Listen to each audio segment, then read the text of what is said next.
Hello and welcome to another Dragon's Prophet video. Today we are, as pretty much always, looking over Ranger build. This build was given to me by Wraithpool, so thank you to him. And also thank you for giving me the permission to release it. And yeah, it's a build about mounting fishes and Firebomb on a razor spine pretty much.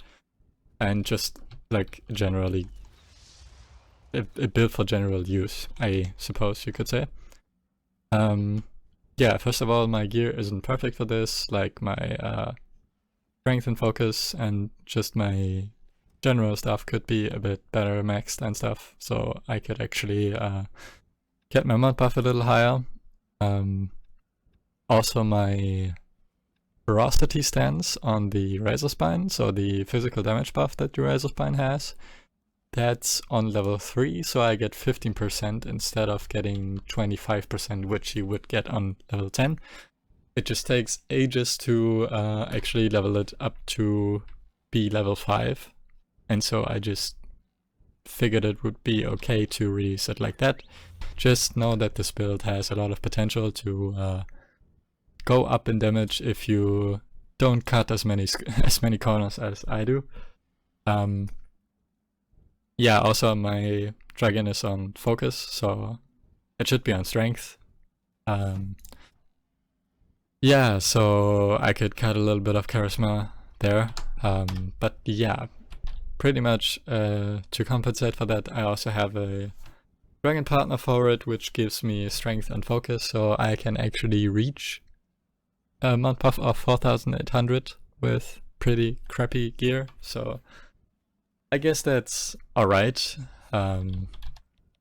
Could be better, definitely, but, well, it is as it is. Yeah. And now we are looking over the Masteries. I took 10 points into the charisma buff right here because I did that as a compensation for the lack of charisma that I have on my gear, and just to push up the damage a little higher so you could see a little bit better what potential the build could reach. That still isn't quite enough to yeah, put it where it would actually be, but yeah, that's what I did here. Normally you would want to probably have a little bit of more tankiness depending on how well your shield is, or you could go for the crushing blow for more crit chance. Yeah, the other stuff is pretty self-explanatory besides Scorpion Sting. I actually take that to regenerate mounted combat stamina because I am not taking the hunting ceremony, which gives me that. Alright, and now the weapon masteries. Yeah, this stuff is pretty much also pretty self-explanatory besides this.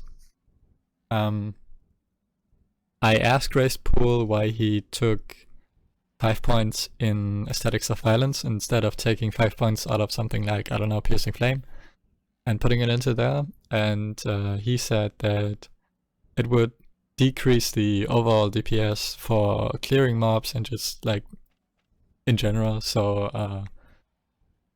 that's why we're going for 5 points into there. And here we have 10 points in Chain Explosion, pretty self-explanatory as well.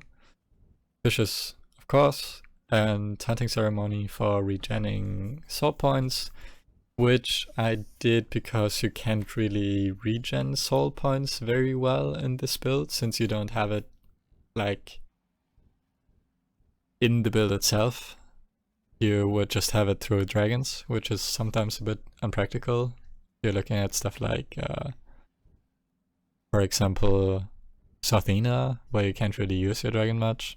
But yeah, you can compensate for that with dragons with soul drain and stuff if you wanted to, and go for the mounted combat hunting ceremony, and then you could also take out a point out of Scorpion Sting, so you could use it in hide or somewhere else.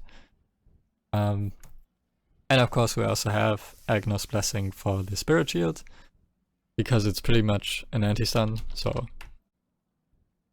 Alright, so let's look at the damage.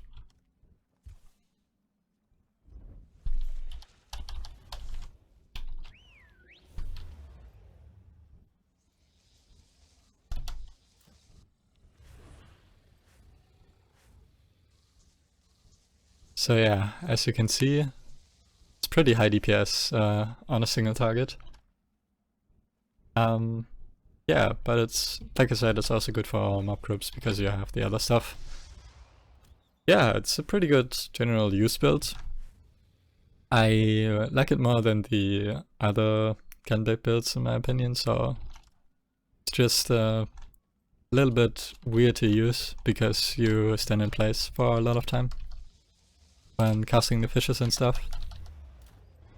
But yeah, it does a lot of damage, so that's cool.